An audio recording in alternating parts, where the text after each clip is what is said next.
Hey guys and girls, it's Kirsty as usual with another gameplay commentary. And it is on Fallen yet again, and I do apologise for that, but this game actually gave me a bit of an idea for a commentary, so I thought that I'd go with it. And considering the last game that I posted on Fallen was pretty sort of quick, I thought, yeah, what the hell, why not just post this? Because honestly, I felt quite robbed in this game. It is a flawless game, and I have said it's a 50 KD game, but look, I lied. It's not. It's a 49 kill flawless game with me shooting the last guy while the game ended. Hence why I feel a little bit robbed. But just so that you guys at home who are thinking like this is going to be some sort of, I don't know, mugged on the subway sort of story, you know, I can give you something similar to that, just so that you guys don't feel ripped off, you know, because there's no point having us all feeling ripped off, you know what I mean? Well, anyway, on to my little robbery story. I've actually been robbed 3 times? Yes, 3 times by 2 separate people. And I actually know who both those people are, which is just great. So let's actually talk about the first time. The first time I was like living on my own since I was pretty young, and by this point I had a really nice sort of townhouse that I actually had all on my own, which I loved. It was so cool not having housemates for like the first time in my life. I know that sort of sounds weird, but I don't know. I sort of really liked, you know, that freedom of, you know, everything was mine. And I hadn't been living there that long. And friends used to come over quite frequently, and one day one of my friends, who, you know, was a pretty reasonable person, brought around this guy who was a friend of hers who she'd known for a couple of years. And first of all, don't even ask me like why she's even hanging around with this guy, first of all. And yeah, second of all, this guy was like dodgy as, why bring him to my house? So this guy, as I just found out, he was like 32 or something like that, which was fucking heaps older than us. You know, like heaps older. We're talking like decade. You know, decade plus even. And so, you know, he'd been to jail, you know, for a lot of like drug related crimes. And, you know, that wouldn't be, you know, so bad. Well, you know, that he's on drugs isn't necessarily a bad thing. But the fact that he's on hard drugs and has no sort of gripes with, you know, committing crimes in order to get those drugs, that bothers me. So she brings this guy around.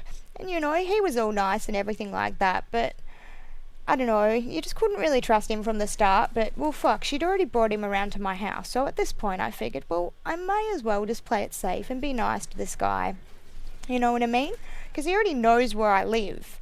So I'm pretty much now on his little robbery hit list regardless of what I do. So my best thing to do is be nice to him.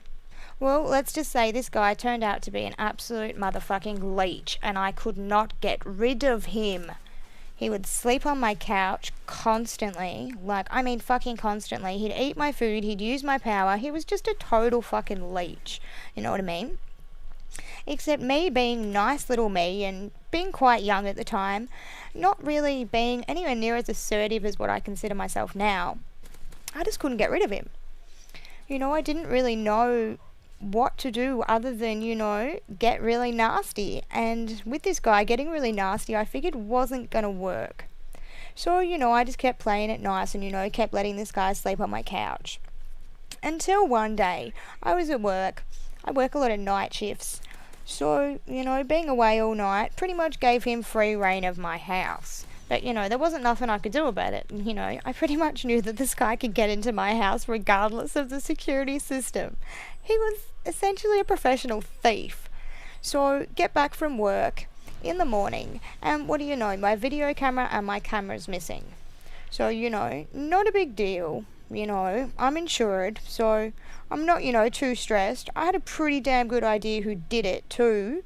This person who'd been like leeching off me for ages. And seriously, what a way to repay someone. To steal their shit?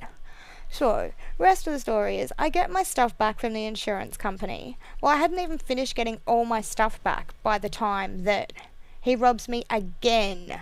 Yes, again. By this point, you know, I'd had nothing to do with this guy for ages, you know. I'd pretty much figured out how to break contact by this point. And because I work night shift, and there's not much I could do about that, I get back once again from a night shift to find my window smashed and my things gone. But it wasn't that bad though. It was only just, once again, the video camera and the camera. And I was pretty fucking sure it was him because he was the only person who knew where they were. But you know, by that point I wasn't really that concerned. I'd sort of gotten used to living life without a video camera and a camera. And honestly, it's sort of good to not have one because, you know, I don't know, I've just got bad luck. For some reason, every time I get a video camera, it gets stolen. It's even been stolen since this incident by a completely separate person. I know, just me and video cameras, I don't have great luck.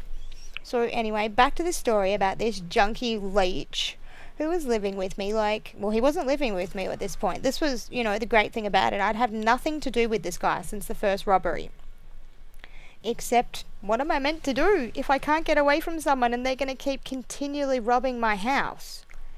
Well, it was sort of lucky by that point that I actually knew a cop pretty well, and I was pretty furious being robbed again by the same guy and, you know, pretty much not being able to do anything about it other than move out of my own house. And, you know, that wasn't really fair. So it was lucky that there was actually enough evidence at my house to actually convict this guy on at least 20-30 other robberies. The moron had stashed all the random paperwork and cards and stuff like that that he didn't think, you know, he'd need. He'd stashed them in, there was like a secret sort of compartment that went under my house. And me and him were the only two people that knew about this compartment. So, you know, he knows that it's me who's pretty much given all this stuff to the cops by now. You know, this was a couple of years ago, and honestly, I don't give a fuck. I'm sorry, this guy deserved to go back to jail. He's pretty much a career criminal. I wasn't the only person he'd robbed. He'd robbed my entire neighborhood. It all turned out by the end of it, this guy had robbed all my neighbors, all the random streets nearby, all from this evidence that was hidden under my house. So, you know, the cops were quite impressed to actually be able to get all that. But I love the way that some criminals are. They're just so goddamn stupid. How stupid can you be? Like, you rob a bunch of people and you leave all the evidence all in one spot, all to just get you convicted? Anyway, I sort of felt really bad about this for ages, and the older I get, the more that I realise I don't need to feel bad about it, because look, karma is a bitch and everyone gets what they deserve. And see, that was my stolen kill that I was bitching about, which would have actually made this a 50 kill flawless game. But oh well, that's life. Anyway guys, I'll talk to you all soon. Hope you enjoyed the commentary.